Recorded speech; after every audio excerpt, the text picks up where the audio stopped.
If he feels it too, why does he run? That's the question that echoes in the mind of almost every divine feminine who has ever encountered her divine masculine. Because let's be honest, this isn't an ordinary connection. It doesn't feel casual. It doesn't feel convenient. It doesn't feel replaceable. It feels electric, magnetic, destined. From the very beginning, something in the air is different. The eye contact lingers a second too long. The silence between words feels charged.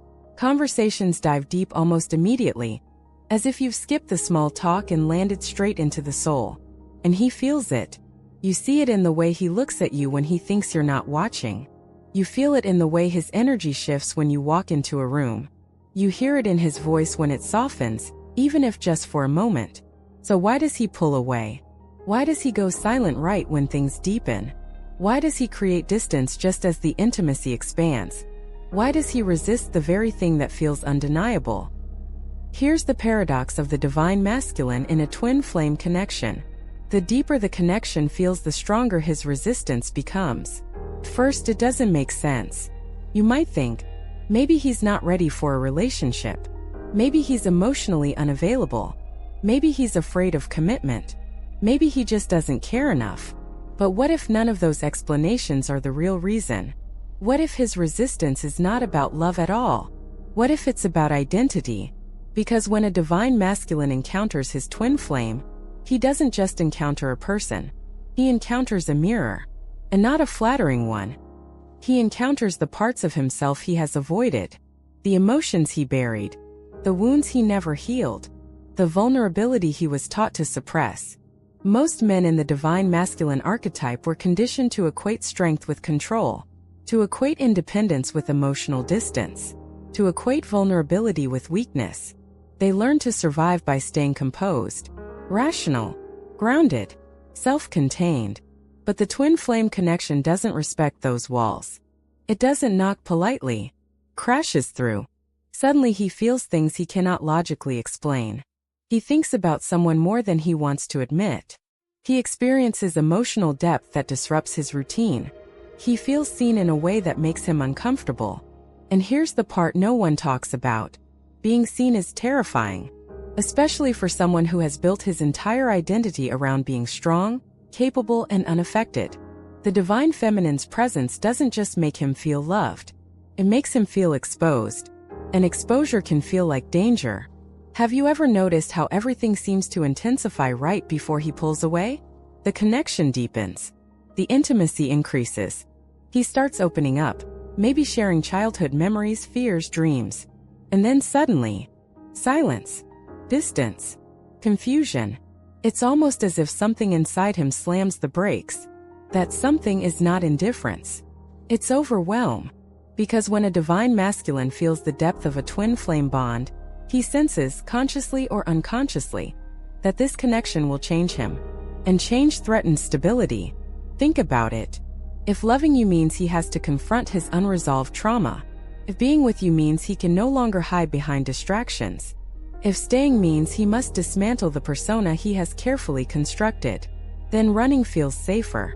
Running allows him to regain control. Running allows him to reassert independence. Running allows him to tell himself, I'm fine. I don't need this. But here's the truth. He doesn't run because the connection isn't real. He runs because it is. Ordinary attraction doesn't trigger existential fear. Casual chemistry doesn't shake a man's foundation. Temporary romance doesn't provoke identity crisis. Only soul-level recognition does that. And soul recognition doesn't whisper. It roars. Some divine masculines describe it, though rarely out loud, as feeling like standing at the edge of a cliff. On one side, the life they know, predictable, structured, controlled. On the other side, surrender, depth, vulnerability, transformation. And stepping forward means they can never go back to who they were. So they hesitate. They rationalize. They distract themselves. They convince themselves it's too complicated. But if it were truly simple to walk away, why does your energy linger in his thoughts?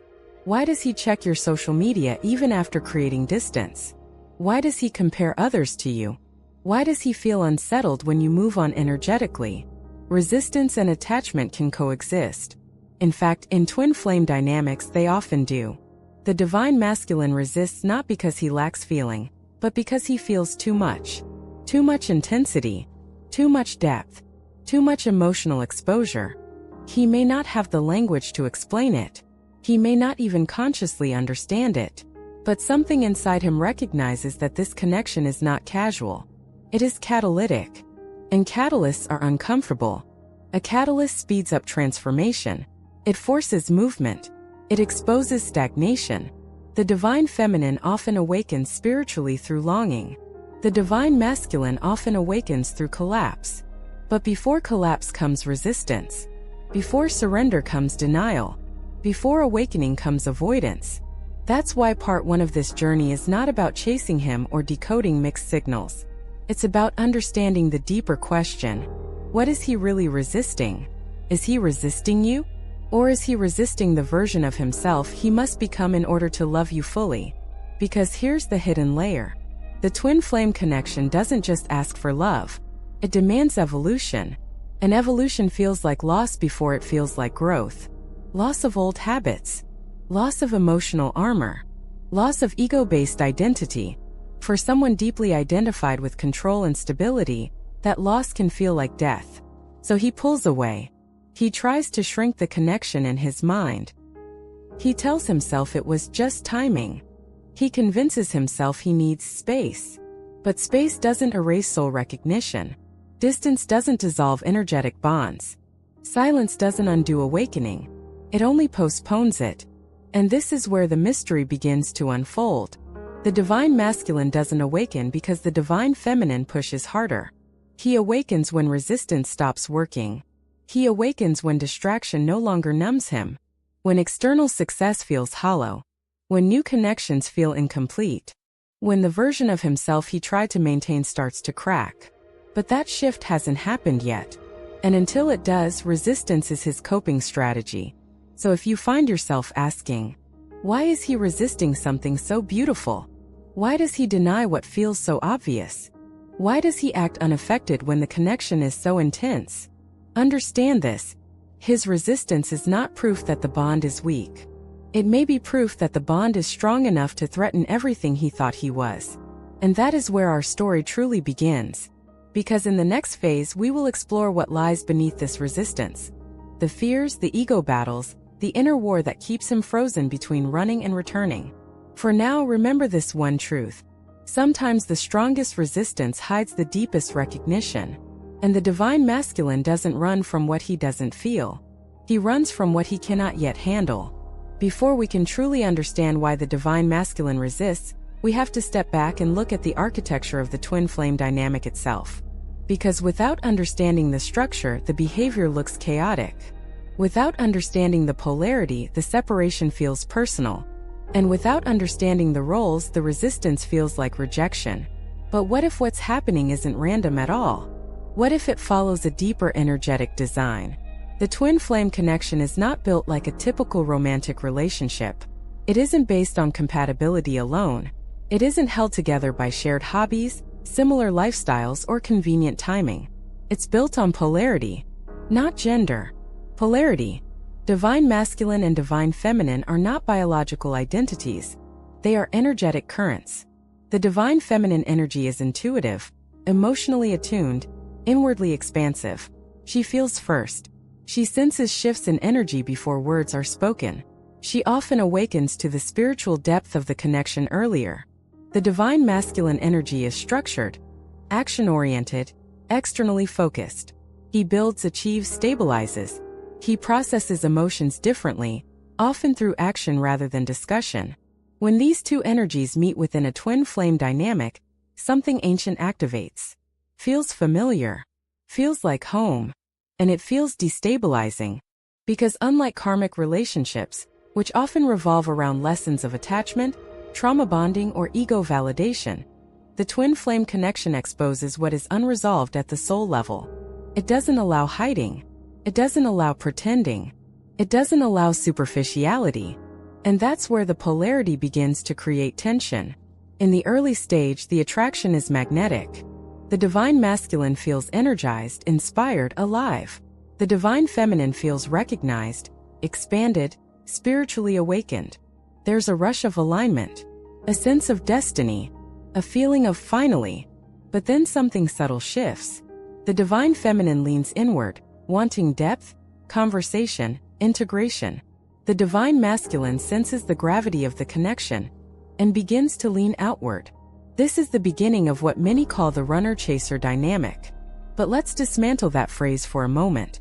It's easy to label the divine masculine as the runner and the divine feminine as the chaser. But what's really happening is not about chasing. It's about processing. The divine feminine often processes connection by moving toward it. She wants to talk about it, understand it, anchor it. The divine masculine often processes intensity by creating space from it. He withdraws to regulate. He distances to regain clarity. He retreats to stabilize his internal world. To the divine feminine, this feels like abandonment. To the divine masculine, it feels like survival.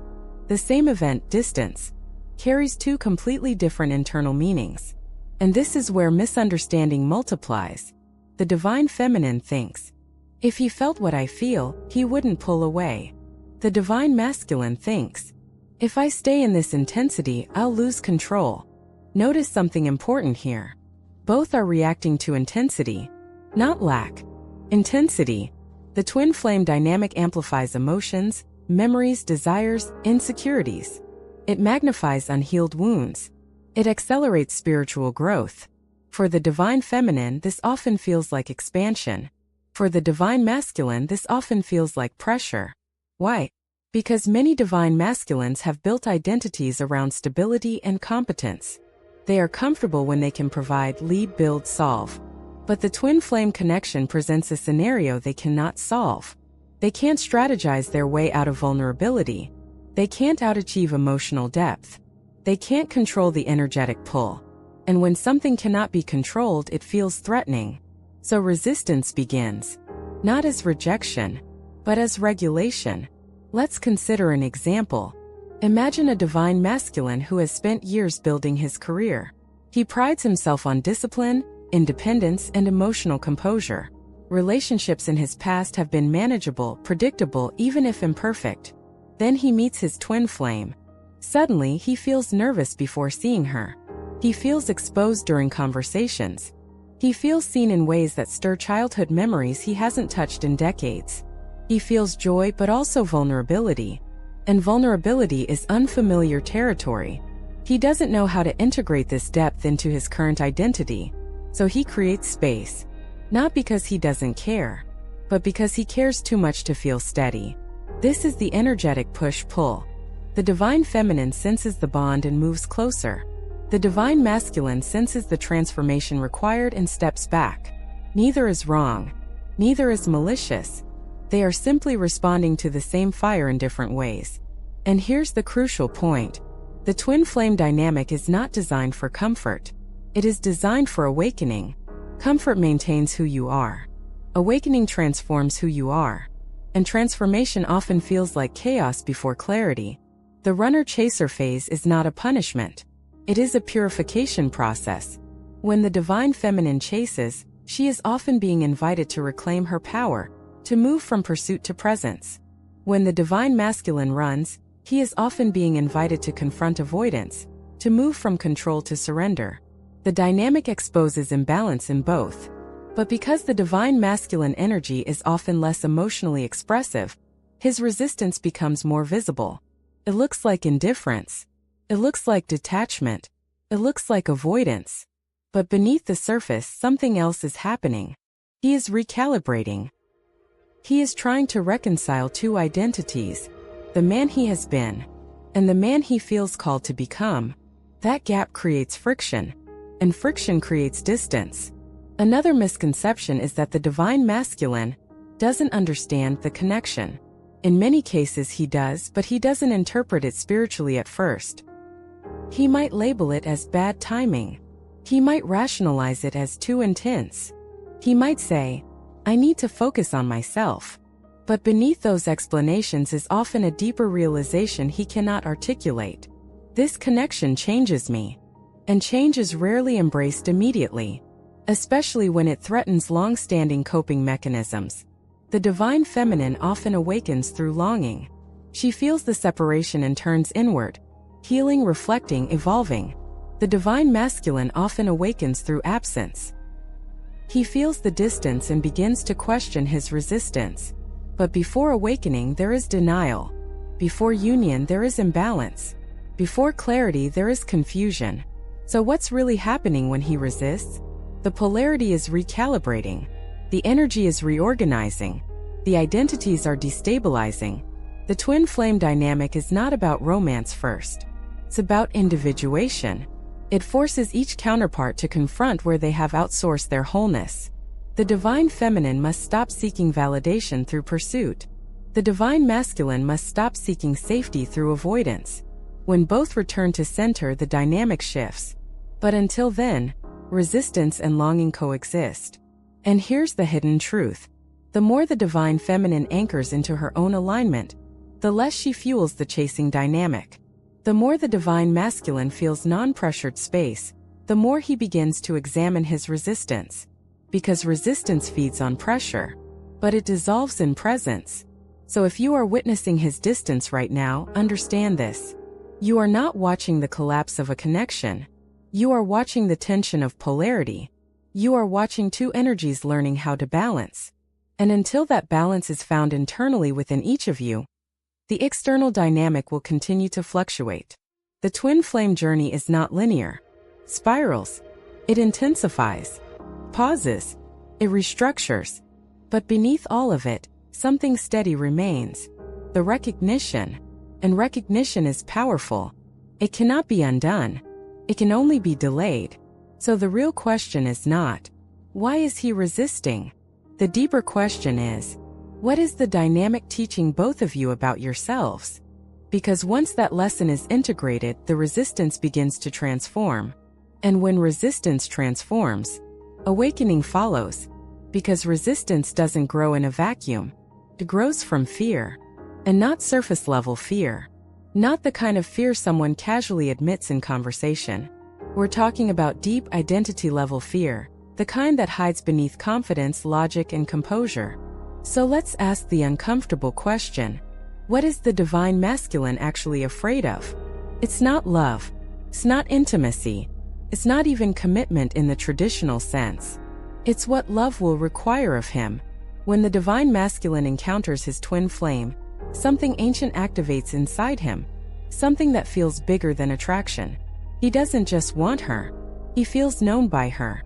And being known is dangerous when you've spent years perfecting who you appear to be. Most divine masculine archetypes have been conditioned, whether through family, culture, or past experiences, to equate strength with emotional control. He learned early that vulnerability could be used against him. He learned that expressing fear, insecurity, or confusion might make him appear weak. So he built armor. He became composed, reliable, strategic, self-contained, and that armor worked. It protected him from rejection. It helped him achieve. It gave him identity.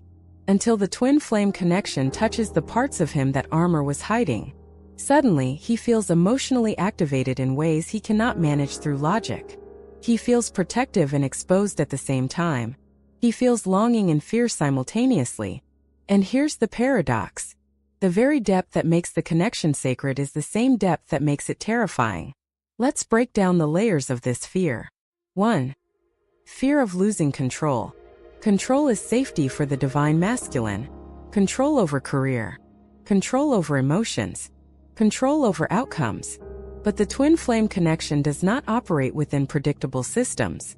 He cannot schedule when he misses her. He cannot control when memories resurface. He cannot suppress the energetic pull without effort. And when something bypasses control, it feels destabilizing. Ask yourself, have you ever seen him become distant right after a moment of intense closeness? That's not coincidence. That's nervous system regulation. His system senses vulnerability, and vulnerability equals loss of control. So he withdraws to restore it. Not because he doesn't feel deeply, but because he does. 2. Fear of emotional exposure. The divine feminine often mirrors him in ways no one else has. She sees his potential, but she also sees his wounds. She senses when he's pretending. She notices when he deflects. She feels when he's overwhelmed even if he says he's fine.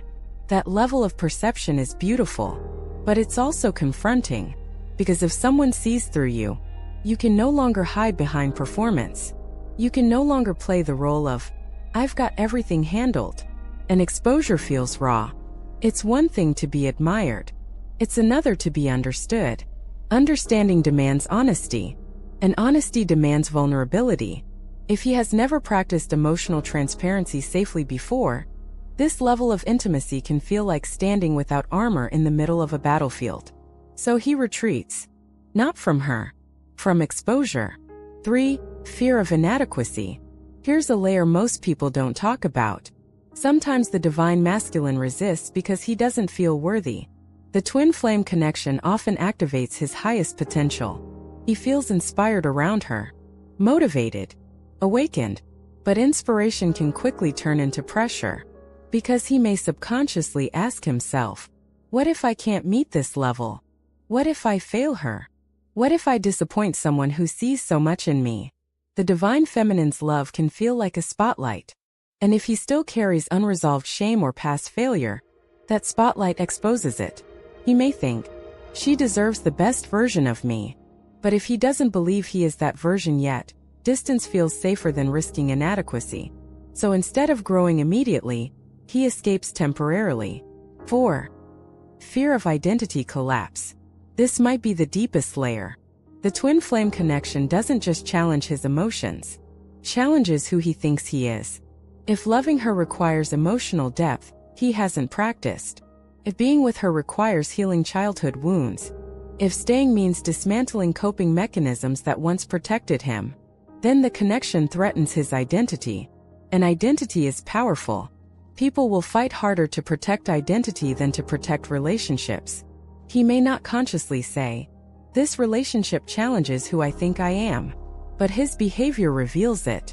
He becomes conflicted. He oscillates between closeness and distance. He sends mixed signals, because part of him wants to evolve, and part of him wants to remain stable. Transformation always begins with disorientation, and disorientation feels like fear. 5. Fear of spiritual awakening.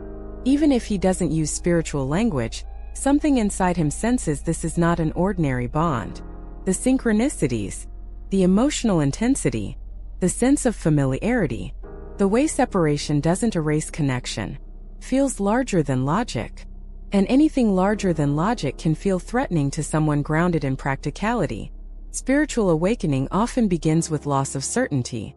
And if he has built his life around certainty, career goals, plans, rational decisions, then awakening feels like stepping into unknown territory. Unknown territory equals risk. So resistance becomes a way to delay awakening. But here's the deeper truth. Fear does not erase connection. It magnifies it. Because fear only rises in response to something significant. We are not afraid of what doesn't matter. We are afraid of what has the power to change us. And that's the hidden key. The divine masculine resists not because he lacks feeling, but because he senses the magnitude of what this connection demands. It demands growth.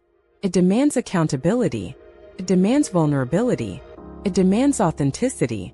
And authenticity requires dismantling false stability. So when he runs, he is not running from love. He is running from transformation. When he becomes distant, he is not erasing the bond. He is postponing evolution. But postponement is not escape, because the connection lingers. It appears in dreams. It surfaces during quiet moments. It echoes during milestones when something feels incomplete. And eventually, fear loses its power. But not because someone chased him. Not because someone convinced him. Fear loses its power when staying the same becomes more uncomfortable than changing. That is the turning point. But before we reach that shift, we must fully understand this phase. Resistance is not apathy. Resistance is fear.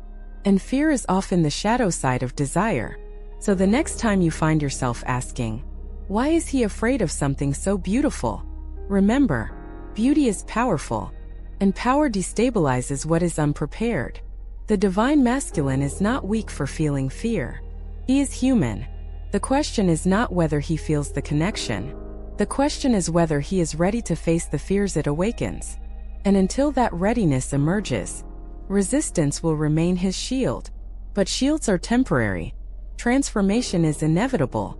If fear is the surface emotion behind the divine masculine's resistance, then underneath that fear lies something even more complex. An inner war. Not between him and you. Not between desire and indifference. But between ego and soul. And this war is silent. You won't see it in dramatic confessions or grand declarations. You'll see it in hesitation. In mixed signals. In hot and cold behavior. In moments of closeness followed by sudden withdrawal. Because inside him, two forces are pulling in opposite directions. One says, "This is real. This is meaningful. Don't lose this." The other says, "This is dangerous. This will change everything. Protect yourself." The ego's job is survival. The soul's calling is evolution. And the twin flame connection activates both at once. The ego's architecture. Let's understand something clearly. The ego is not evil. It is protective. It forms early in life, shaped by childhood experiences, cultural conditioning, emotional wounds, and survival strategies. The divine masculine's ego may have been built around being strong, being dependable, being in control, not needing anyone, not appearing vulnerable, achieving external success. This structure likely worked for him. It helped him navigate the world. It earned respect. It prevented emotional chaos. But the twin flame connection doesn't interact with that surface identity. It goes deeper. It touches the parts he hid even from himself. Suddenly, he feels emotions he cannot categorize. Longing that doesn't make sense logically. Attachment that feels involuntary. Sensitivity that contradicts his self-image. And the ego reacts quickly. This is not safe. This is too much. You're losing your balance. You're not supposed to feel this exposed. So he pulls away. Not because he doesn't feel the soul recognition, but because the ego is trying to preserve its structure. The soul's recognition. Meanwhile, the soul knows. It doesn't operate in fear. It doesn't operate in logic. It doesn't negotiate through avoidance. The soul recognizes alignment instantly. That feeling of familiarity when you first met? That sense of déjà vu? That depth that unfolded almost immediately? That's soul memory. And the soul doesn't forget.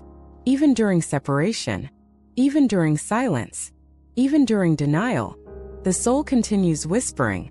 But the ego is louder at first. Because the ego speaks through urgency. The soul speaks through stillness.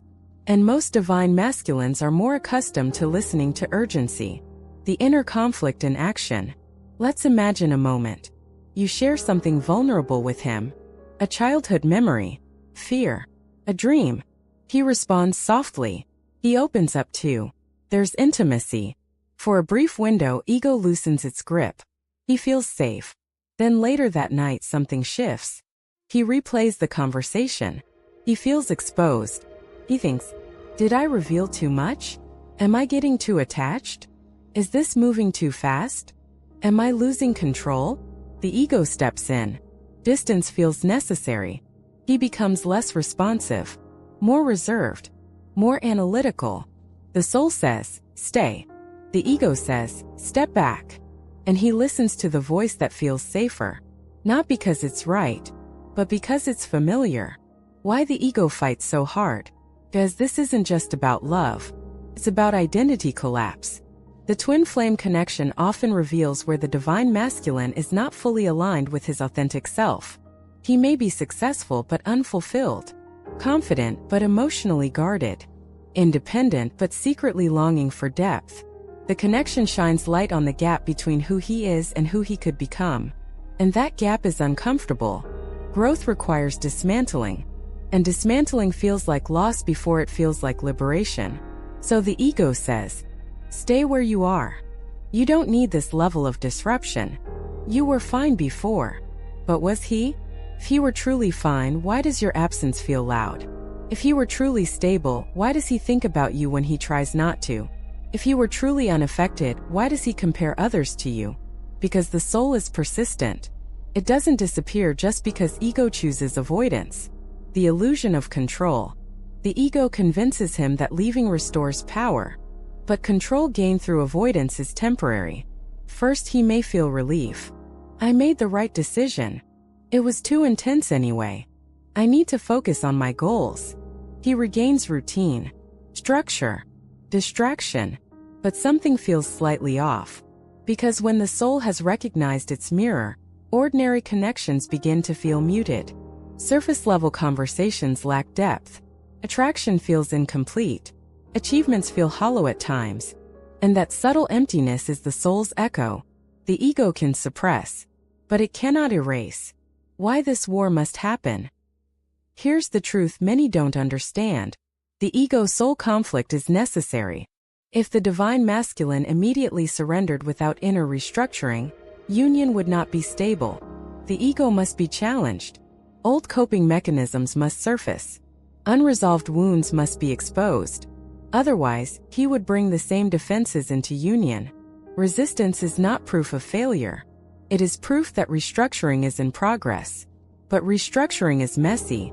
It looks like confusion, feels like contradiction. It sounds like, I care about you but I need space.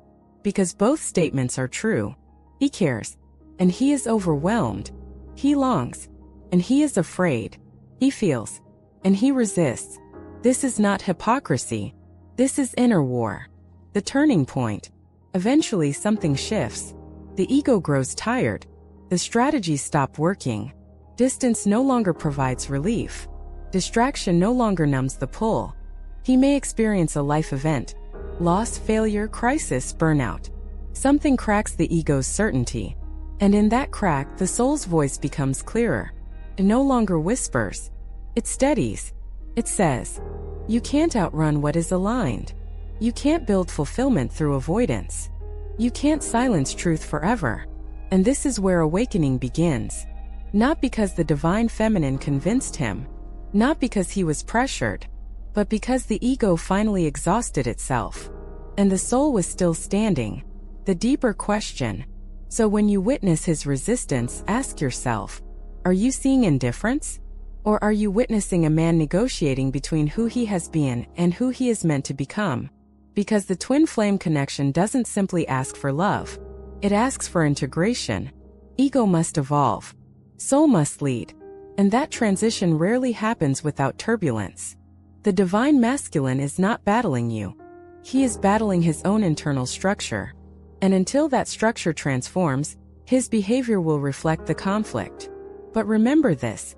The ego can delay the soul. It cannot defeat it. Because the soul's calling is not emotional impulse. It is destiny-level alignment.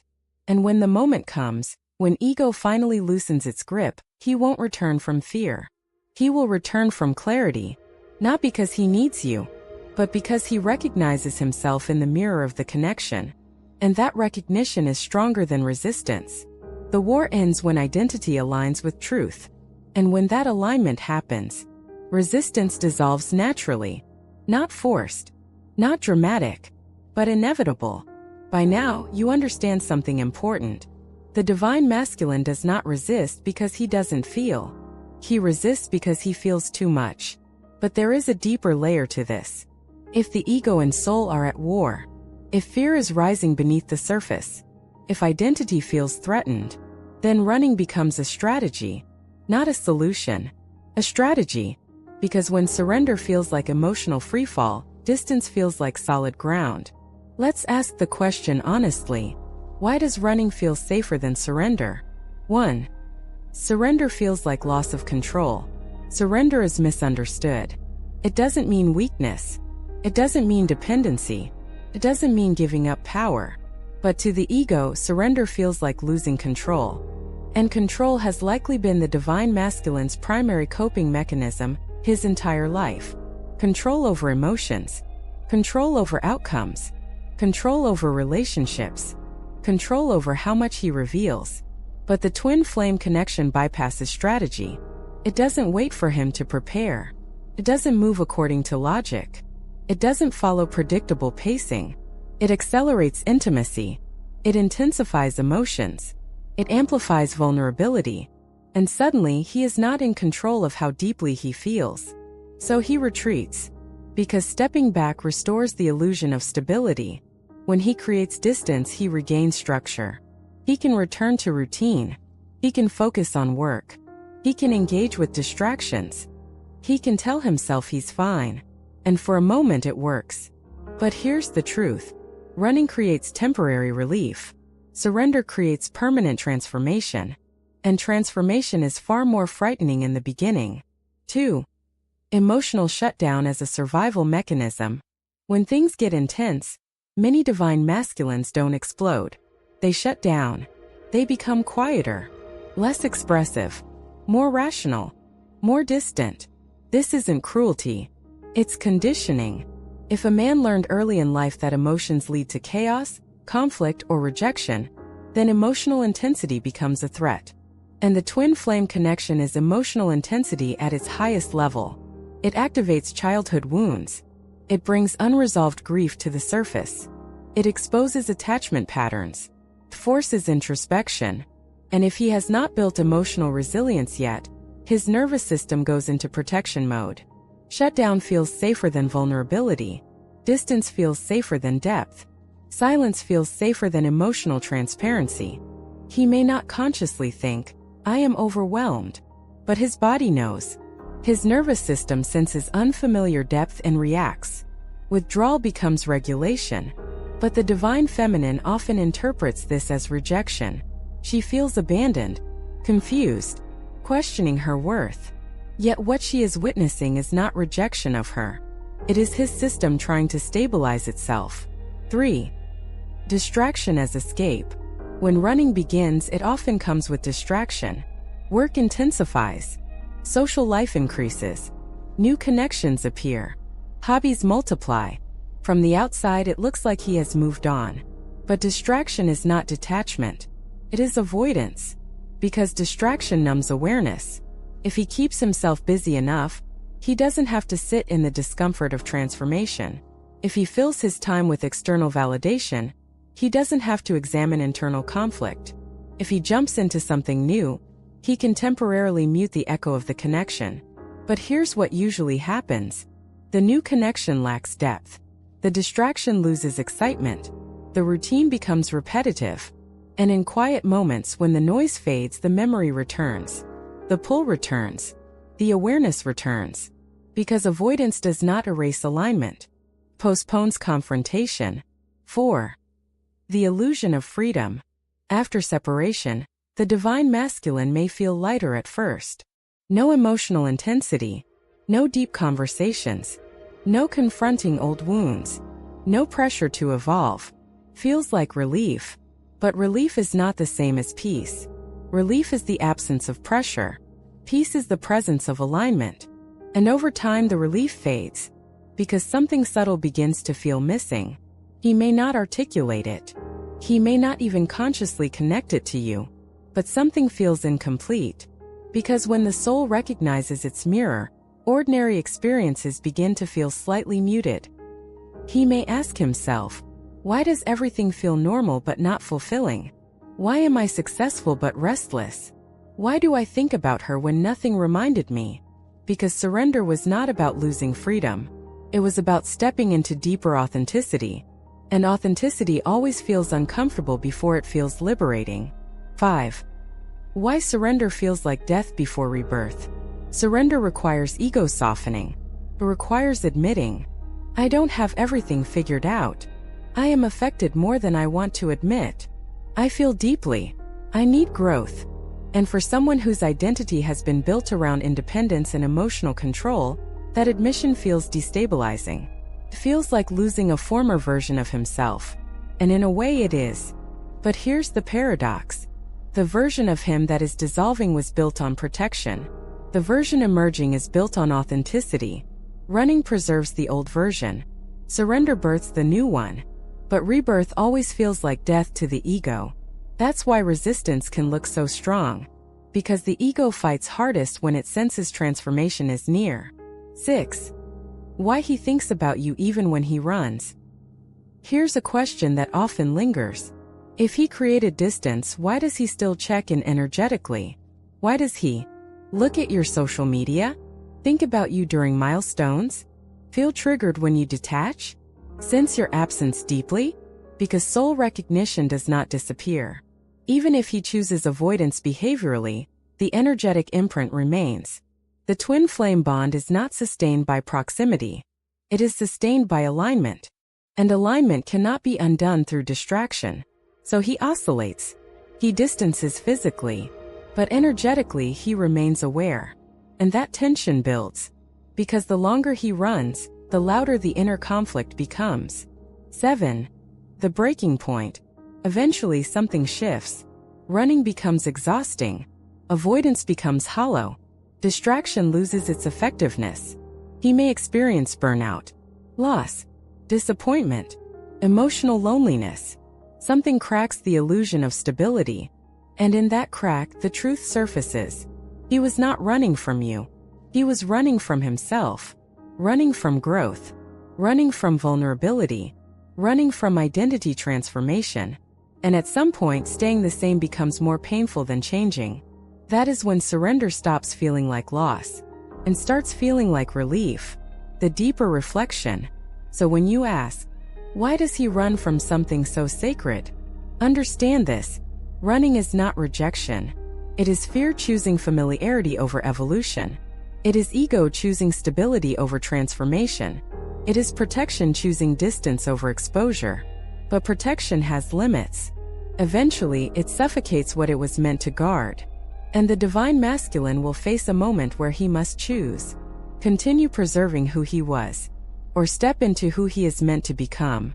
Until that moment arrives, running feels safer. But safe is not the same as aligned.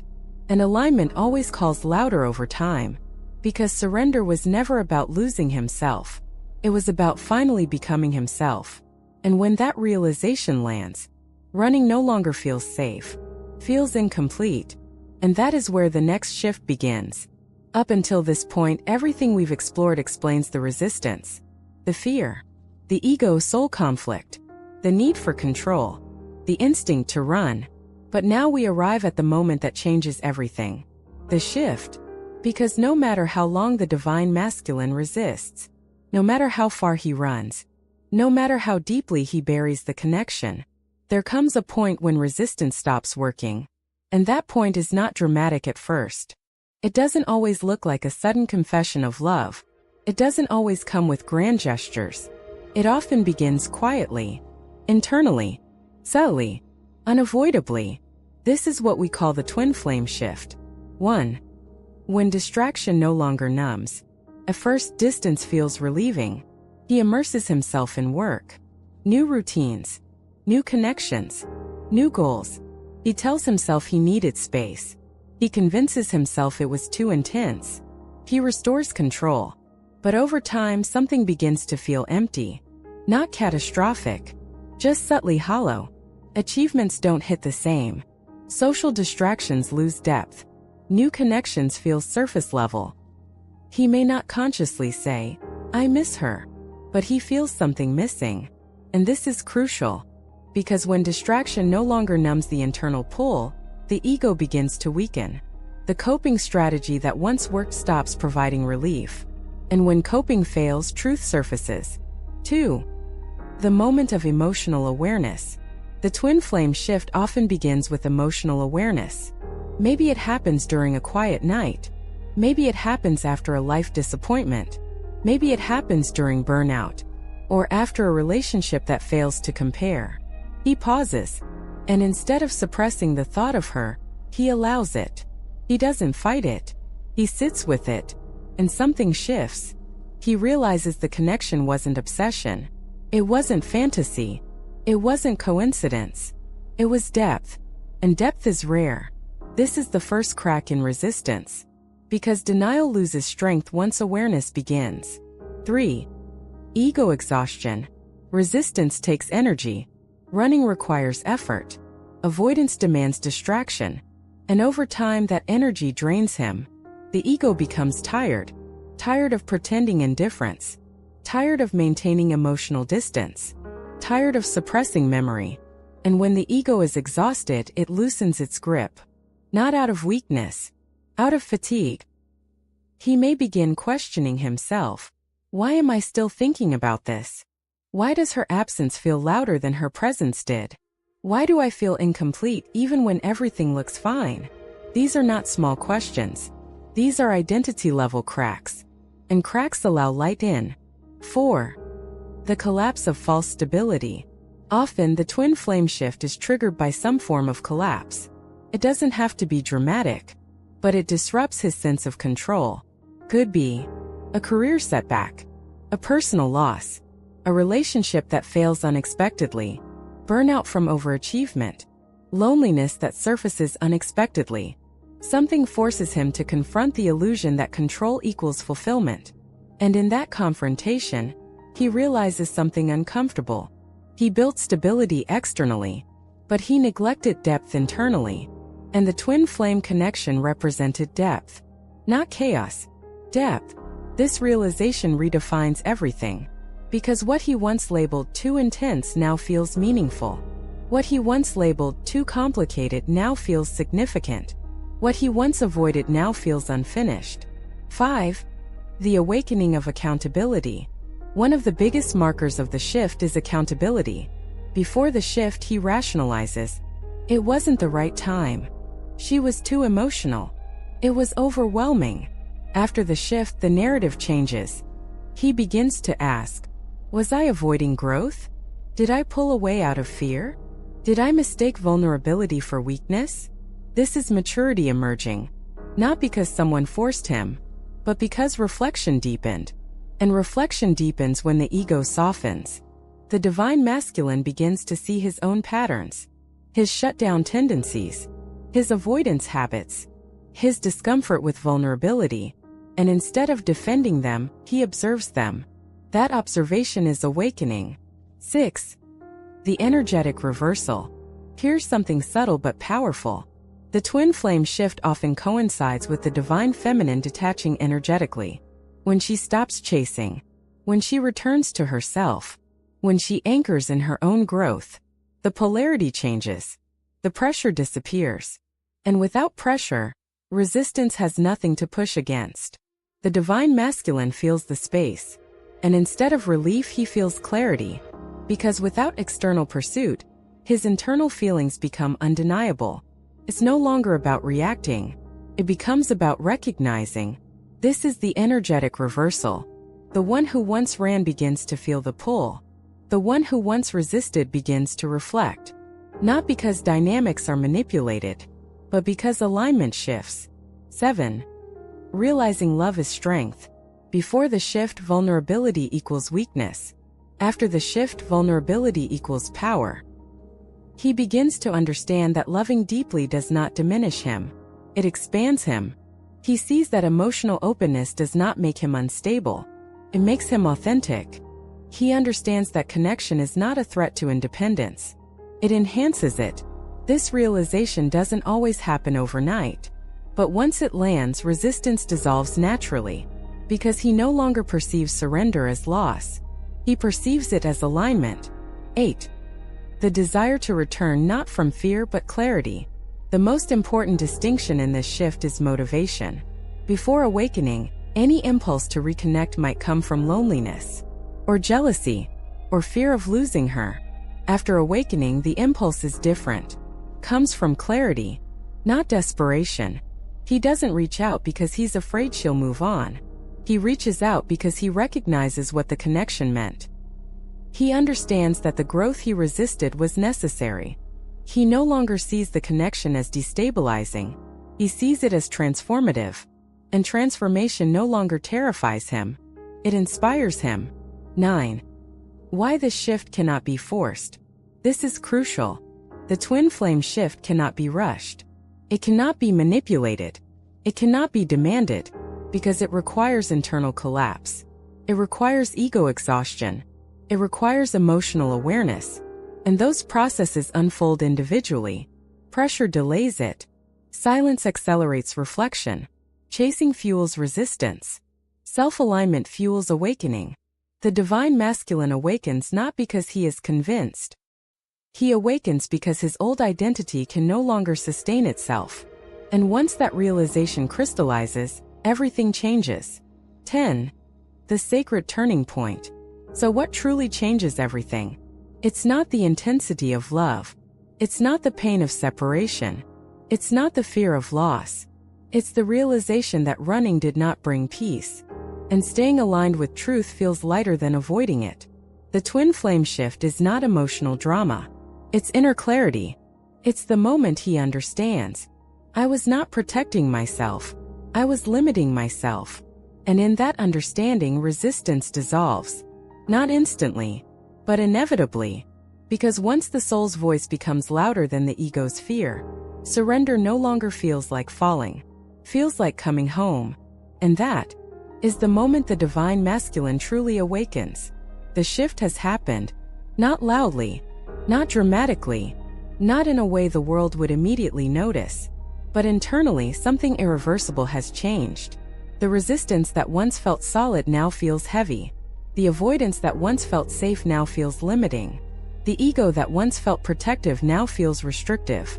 And in that quiet internal transformation, the divine masculine begins to awaken. This is not about sudden romance. It's not about instant union. It's not about grand declarations. It's about recognition. Clear, steady, undeniable recognition. 1. Awakening is clarity, not emotion. Many people expect awakening to look like emotional intensity. Tears, passion, confession, dramatic realization. But for the divine masculine, awakening often looks calm. It looks like stillness. It looks like certainty. Because this time he is not reacting. He is understanding. Before, his feelings overwhelmed him. Now they make sense. Before, vulnerability felt destabilizing. Now it feels grounding. Before, love felt like a threat to independence. Now it feels like expansion. This clarity changes everything. Because when clarity replaces fear, decisions shift naturally.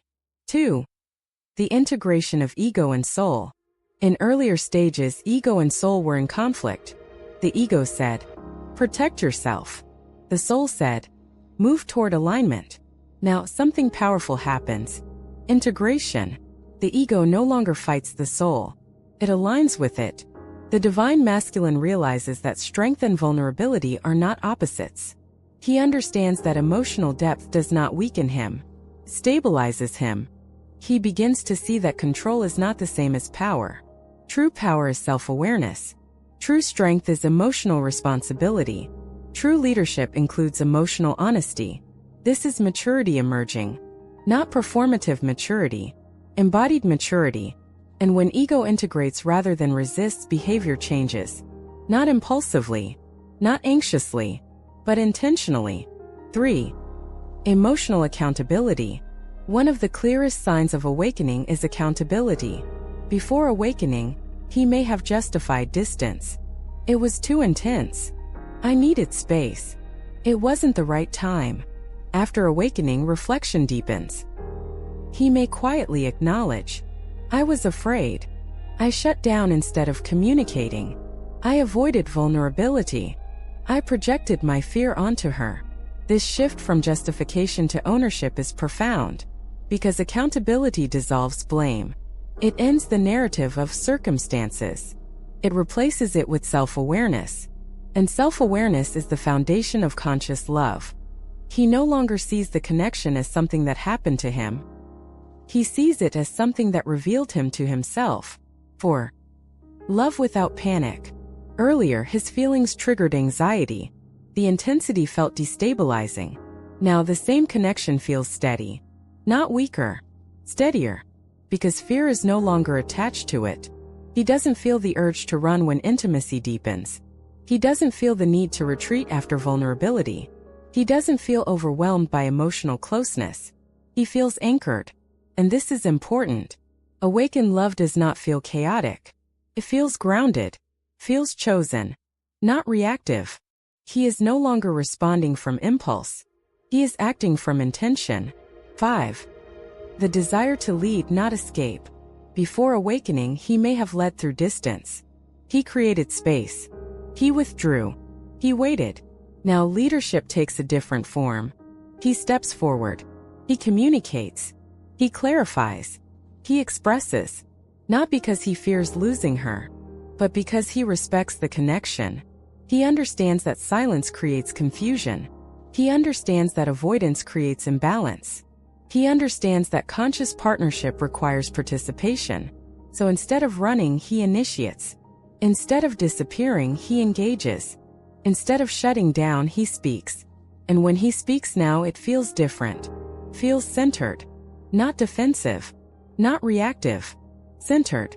6. Recognizing the mirror. One of the deepest aspects of awakening is recognition of the mirror. He begins to see that the divine feminine did not trigger chaos. She triggered growth. Her intensity did not destabilize him. It revealed unprocessed emotion.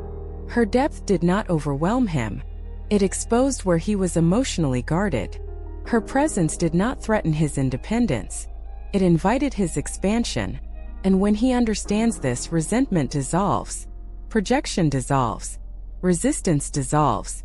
Because he sees clearly. The connection was not the problem. Avoidance was. And once he stops seeing the connection as something to manage, he starts seeing it as something to honor. 7. Awakening through absence. Often, awakening happens in separation. Distance gives perspective. Silence amplifies truth. Absence clarifies value. He may realize that what he dismissed as too intense was actually meaningful. He may notice that other connections lack depth. He may feel that the emotional safety he once feared is now what he desires. Absence has a way of stripping away illusion. Without daily interaction, what remains is essence. And if essence remains strong, it means the connection was never superficial. This realization humbles him, softens him, steadies him. 8. Vulnerability without collapse. One of the biggest differences after awakening is how he handles vulnerability. Before, vulnerability triggered retreat. Now, vulnerability feels manageable. He can express uncertainty without losing composure. He can admit fear without feeling weak. He can open up without panicking. This is emotional resilience. Not emotional intensity. Resilience. And resilience allows depth to exist without chaos. That is the foundation for conscious union. 9. The shift in energy. Energetically, everything changes. The push-pull dynamic softens. The urgency fades. The tension relaxes. Because both energies are no longer reacting. They are aligning. He does not feel chased. She does not feel abandoned. The polarity stabilizes. And when polarity stabilizes, the connection feels calm rather than volatile. This calmness often surprises the divine feminine, because she expected fireworks. But awakening is not fireworks. It's grounding. It's clarity. It's quiet certainty. 10. The awakening is not about returning. Here's a powerful truth. The awakening of the divine masculine is not about coming back to someone. It's about coming back to himself. Because if he returns without integration, nothing changes. But if he returns from alignment, everything changes. He no longer seeks validation. He no longer avoids emotion. He no longer confuses vulnerability with weakness. He no longer fears depth. And whether union happens immediately or not, he is different. The boy who ran has matured into the man who understands. The ego that resisted now collaborates with the soul. The fear that once dictated behavior now informs awareness. And this is the real awakening. Not dramatic, not loud, but irreversible. Because once a man sees clearly that love expands rather than diminishes him, he cannot unsee it. Once he understands that surrender is strength, he cannot return to denial. Once he integrates ego and soul, he cannot pretend ignorance. Awakening changes identity, and identity shapes action. So if you are witnessing distance right now, remember, awakening is often invisible before it becomes visible. It happens internally long before behavior reflects it externally. The divine masculine does not awaken because someone convinces him. He awakens because the truth becomes undeniable. And once it becomes undeniable, he no longer runs. He rises. After the awakening begins, there's one question that still lingers in the hearts of many. If this connection was real, why did it have to happen this way? Why the separation? Why the silence? Why the push-pull? Why the years of misunderstanding? If this was meant to be, why wasn't it smooth? This is where we step into one of the most misunderstood truths of the twin flame journey. Timing is not about convenience. It's about alignment. And alignment cannot be rushed. 1. Separation is not failure, it's preparation. When the divine masculine runs and the divine feminine awakens first, it feels unfair, feels imbalanced. It feels like one person is ready while the other is resisting. But what looks like imbalance is often preparation happening at different speeds. The divine feminine often awakens through longing. She feels the depth early. She turns inward. She heals. She questions patterns. She grows spiritually. The divine masculine often awakens through absence, through loss, through ego exhaustion, through the collapse of distractions. Their timelines differ, but growth is happening on both sides. Separation is not punishment. It is preparation. Because union without inner alignment becomes unstable. Two unhealed versions of themselves cannot sustain sacred love. So distance becomes the crucible, a refining fire. And refining is rarely comfortable. 2. The illusion of wrong timing. How many times has the divine masculine said, "It's just not the right time. I have too much going on. I need to focus on myself." This is complicated. First, these words feel like excuses, but sometimes they are partially true. Because if he had stayed before awakening, he would have brought avoidance into union. He would have brought fear into intimacy. He would have brought ego defensiveness into vulnerability, and that would have created greater damage. So what feels like wrong timing may actually be divine protection. Protection from premature union. Protection from repeating cycles. Protection from bonding without integration. Timing is not about readiness to love. It is about readiness to love consciously. 3. Growth happens in solitude. There is something about solitude that accelerates awareness.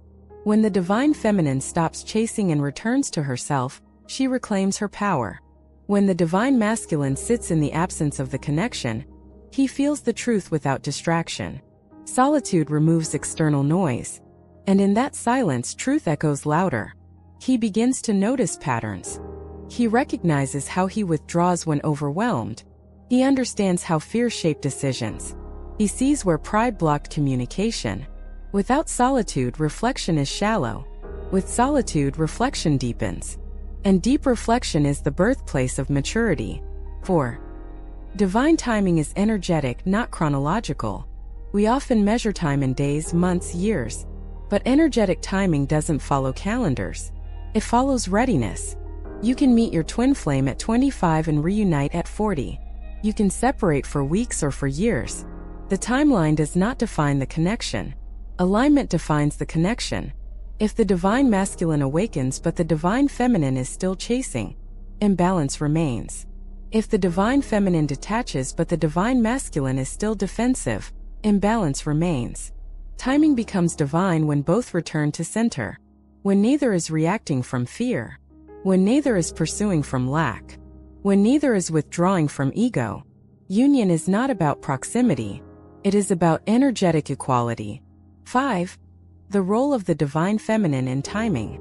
This is often overlooked. The divine feminine's growth affects timing just as much as the divine masculine's. If she remains in pursuit energy, resistance persists. If she ties her worth to his response, imbalance continues. If she anchors in self-worth, stability shifts. When she detaches from outcome and aligns with herself, the dynamic changes. Not because she manipulates it, but because polarity stabilizes. The chase-run cycle collapses when pursuit stops. And in that stillness, the divine masculine has space to confront himself. Divine timing often accelerates when surrender happens on both sides. 6. Why pain was necessary. This may be difficult to accept, but the pain was not random. The confusion, the silence, the heartbreak. It forced growth. It exposed attachment wounds. It highlighted fear. It revealed identity gaps. Pain breaks illusion. Without pain, ego remains comfortable. Without discomfort, change feels optional. But when staying the same hurts more than evolving, transformation begins. Pain was not punishment. It was activation. It forced introspection that comfort never would have triggered. And introspection is what makes conscious union possible. 7. Alignment over urgency. One of the biggest misconceptions about twin flames is urgency. If this is real, it must happen now. But urgency is ego. Alignment is soul. Ego fears loss of opportunity. Soul trusts inevitability. If the connection is truly aligned, it does not disappear because of time. It evolves through time. Divine timing teaches patience. Not passive waiting. Active growth. Because while separation feels like stagnation externally, growth is accelerating internally. And when internal growth aligns, external movement follows naturally. 8. The subtle signs timing is shifting. You may notice subtle changes before reunion. Less emotional charge when thinking about him. More peace in your own life. Greater independence without resentment. On his side, he may become more reflective, more communicative, more grounded. These signs don't scream transformation. They whisper stability. And stability is the foundation of lasting union. Because union built on urgency collapses. Union built on alignment sustains. 9. Trusting the process. Trust is one of the hardest lessons in this journey. Trust without proof. Trust without constant communication. Trust without timeline guarantees. But divine timing asks for surrender. Not surrender to passivity. Surrender to trust. Trust that growth is unfolding even when unseen. Trust that awakening is happening internally before it becomes visible externally. Trust that what is aligned cannot be erased by distance.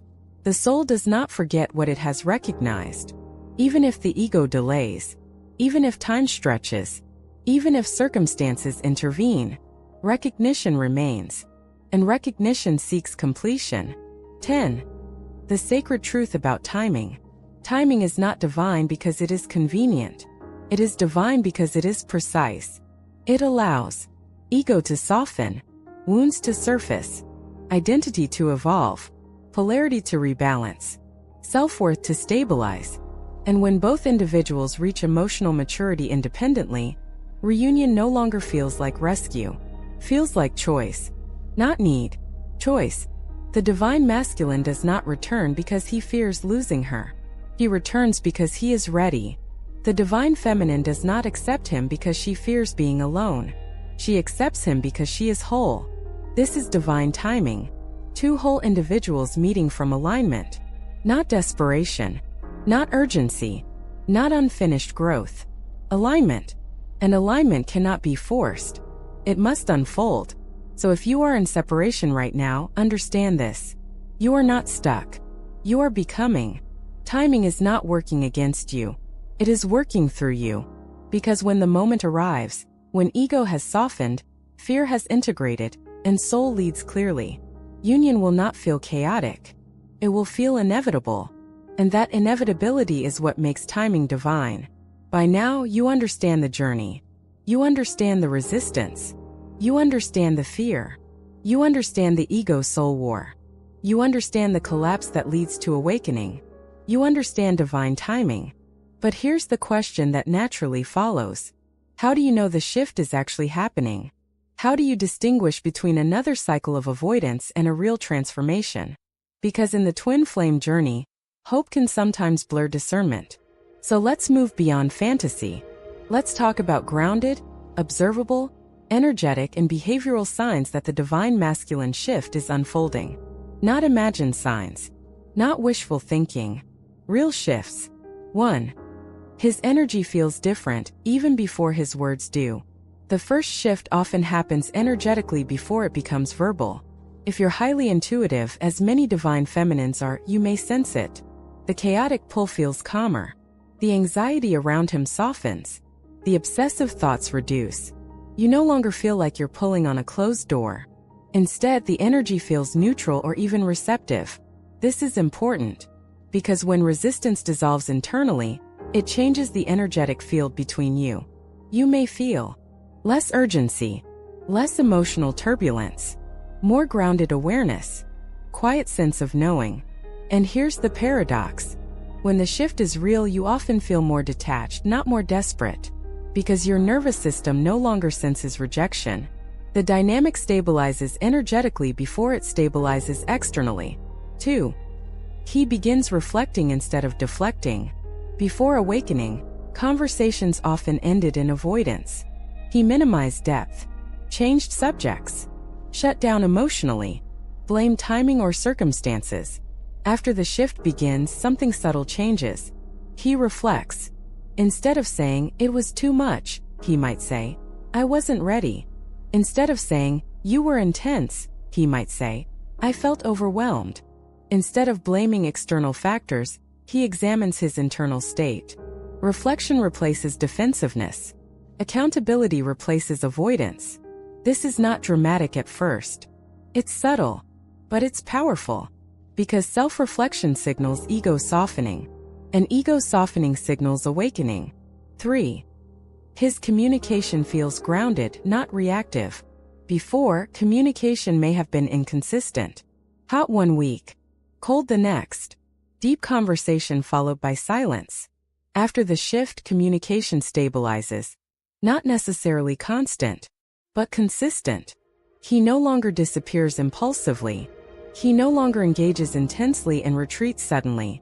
His responses feel measured, intentional, present. And here's how you can tell the difference. Before awakening, communication is fueled by emotion. After awakening, communication is fueled by clarity. He no longer reacts to triggers. He responds with awareness. 4. He stops playing psychological games. When ego dominates, subtle power dynamics appear. Delayed replies, withholding emotion, testing boundaries, seeking validation elsewhere. These behaviors stem from insecurity and control. After the shift, those games disappear. Not because he is trying harder, but because he no longer needs them. Security replaces strategy. He doesn't need to create mystery. He doesn't need to assert dominance. He doesn't need to withhold affection to feel safe. He feels internally grounded. And grounded individuals don't play games. They communicate. 5. He breaks old patterns outside the relationship. One of the strongest signs of real awakening has nothing to do with you directly. It shows up in his life. He may leave toxic environments, address unresolved family wounds, change unhealthy habits, reevaluate career paths, seek therapy or self-development. Why is this important? Because awakening isn't about romance. It's about identity evolution. If he is only shifting behavior toward you but not toward himself, the change is temporary. But if he is restructuring his entire life from a place of awareness, the shift is real. Transformation in one area spills into all areas. Growth is holistic. And when ego softens, it doesn't selectively soften. It restructures broadly. 6. He no longer feels threatened by your independence. Before awakening, your growth may have triggered him. If you detached energetically, he may have felt loss of control. If you focused on yourself, he may have reacted. After awakening, your independence does not intimidate him. It inspires him. He no longer perceives your wholeness as abandonment. He perceives it as strength.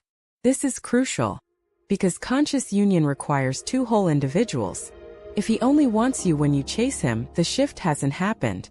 If he respects you more when you stand in your power, awakening is unfolding. 7. The urge to return feels calm, not desperate. There's a massive difference between, "I don't want to lose you," and, "I understand what this connection means." The first is fear-based. The second is clarity-based. When the shift is real, his return energy feels calm. Not panicked. Not frantic. Not possessive. He doesn't reach out from loneliness. He reaches out from recognition. And recognition carries steadiness. You feel it. The interaction feels grounded. There's less intensity, but more depth. Less chaos, but more honesty. 8.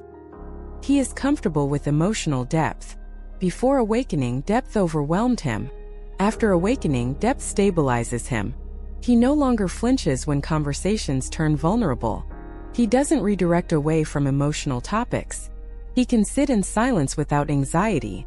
He can express feelings without shame. This is emotional maturity, not dramatic emotion. Mature emotion. And mature emotion is what sustains union long-term. 9. You feel peace, not obsession. Here's one of the clearest signs the shift is mutual. You feel peace, not obsession, not constant analysis, not anxious attachment. You feel grounded in your own life. You feel whole. You feel stable whether he reaches out or not. Because when the dynamic shifts, both energies stabilize. If you still feel frantic and uncertain, something remains unbalanced. True shift reduces chaos on both sides. 10. The pull feels inevitable, not forced. Before, the connection may have felt dramatic. Now it feels natural. Not something you're trying to make happen. Not something he's resisting. But something unfolding organically. There's less tension. Less push-pull. Less emotional volatility. More ease. More understanding. More alignment. And here's the key. When the shift is real, you no longer question whether it's happening. You feel it. Feels steady. Clear. Grounded. The energy no longer feels like a battlefield. Feels like integration. So how do you know the divine masculine shift is happening? Not through grand promises. Not through dramatic confessions. But through stability. Through accountability. Through calm communication. Through holistic life changes. Through grounded presence. And most importantly, through your own peace. Because when resistance dissolves, the chaos dissolves with it. And what remains is not fireworks. It is foundation.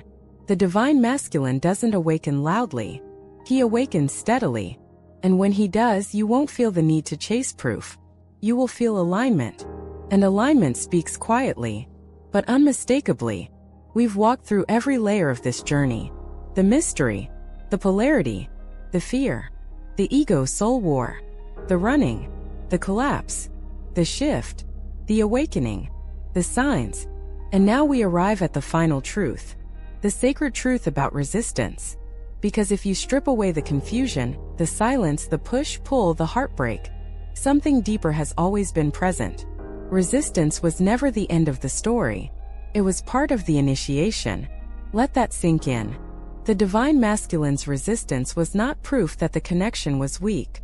It was proof that the connection was powerful enough to threaten who he thought he was. And anything that powerful demands transformation. Resistance is not rejection. For so long, you may have interpreted his distance as rejection. You may have questioned your worth. You may have asked yourself, if this is real, why does he act like this? If he truly felt it, wouldn't he stay? If it's divine, why does it hurt? But now you see it differently. Resistance is not indifference. It is defense. Defense against vulnerability. Defense against ego collapse. Defense against identity transformation. The divine masculine did not run because he didn't feel the connection. He ran because he did. He ran because the depth shook him. He ran because it demanded growth. He ran because he wasn't ready to dismantle himself yet. And dismantling is painful before it is liberating. The journey was never about chasing. One of the greatest misunderstandings in twin flame dynamics is the belief that the divine feminine must do something to awaken the divine masculine. Convince him. Heal him. Wait endlessly for him. Prove her worth. Push him toward awareness. But awakening cannot be forced. It cannot be negotiated. It cannot be pressured into existence. The divine masculine awakens when resistance stops protecting him and starts limiting him. He awakens when distraction feels empty. He awakens when avoidance feels heavy. He awakens when ego defense feels exhausting. He awakens when staying the same hurts more than evolving. And that moment cannot be engineered by someone else. It must arise internally. Your role was never to chase. It was to align. Because when you aligned with your own wholeness, the dynamic shifted. Not through manipulation. Through energy. When you stopped pursuing, resistance lost its fuel. When you returned to your center, polarity stabilized. When you anchored in self-worth, the push-pull weakened. This is the sacred paradox. The more you release control over the outcome, the more divine timing unfolds naturally. Resistance was the fire that refined him. Imagine metal being forged. It must enter fire to become stronger. It must soften before it can be reshaped. It must endure heat before it becomes refined. Resistance was that fire. It exposed his weaknesses. It confronted his avoidance. It revealed his fear. It broke down false stability. Without resistance, there would have been no awakening. Without distance, there would have been no reflection. Without collapse, there would have been no clarity. So what felt like destruction was actually reconstruction. What felt like loss was actually preparation. What felt like abandonment was actually evolution. The divine masculine did not awaken despite resistance. He awakened because of it. The divine masculine awakens through integration. True awakening is not dramatic. It's not loud. It's not impulsive. It's steady. He integrates ego and soul. He understands vulnerability as strength. He sees that love does not diminish independence. He recognizes that depth expands him rather than threatens him. He stops seeing the connection as something to survive. He sees it as something to honor. And when that integration happens, he no longer runs. He chooses. Not from fear of losing you, but from clarity of who he is becoming. That difference changes everything. The divine feminine's sacred lesson. This journey was not only about him. It was about you too. Taught you to detach from outcome. It taught you to anchor in self-worth. It taught you to stop equating love with pursuit. It taught you that your wholeness does not depend on someone else's readiness. It forced you inward. It activated your healing. It expanded your consciousness. You grew through longing. He grew through loss. And both forms of growth were necessary. Union is not about reunion of two incomplete halves. It is about alignment of two integrated individuals. The sacred message behind it all. Here is the truth many overlook. Twin flame resistance is not designed to break you. It is designed to build you. It strips away illusion. It dissolves ego attachment. It forces emotional maturity. Teaches patience. It demands self-responsibility. It reveals identity. And when both individuals complete their internal restructuring, union no longer feels chaotic. Feels inevitable. Not because fate intervened, but because alignment completed. If you are still in resistance, maybe you're watching this and thinking, but he hasn't shifted yet. Then hear this clearly. Your peace cannot be postponed until his awakening. Your growth cannot wait for his clarity. Your life cannot pause for his timeline. If the connection is divine, it will unfold when both are aligned. If it is not, your growth will still have been real. Nothing you experienced was wasted. The love was real. The pain was real. The transformation was real. And transformation is never meaningless. The final reflection. So ask yourself now, was his resistance rejection? Or was it initiation? Was it abandonment? Or was it preparation? Was it failure? Or was it fire refining both of you? Because the sacred truth is this. The divine masculine does not awaken through pressure. He awakens through internal collapse and reconstruction. He awakens when the ego can no longer maintain illusion. He awakens when the soul's truth becomes undeniable. And when he awakens, he does not return as the man who ran. He returns as the man who understands. If this message resonated with you, take a moment to reflect.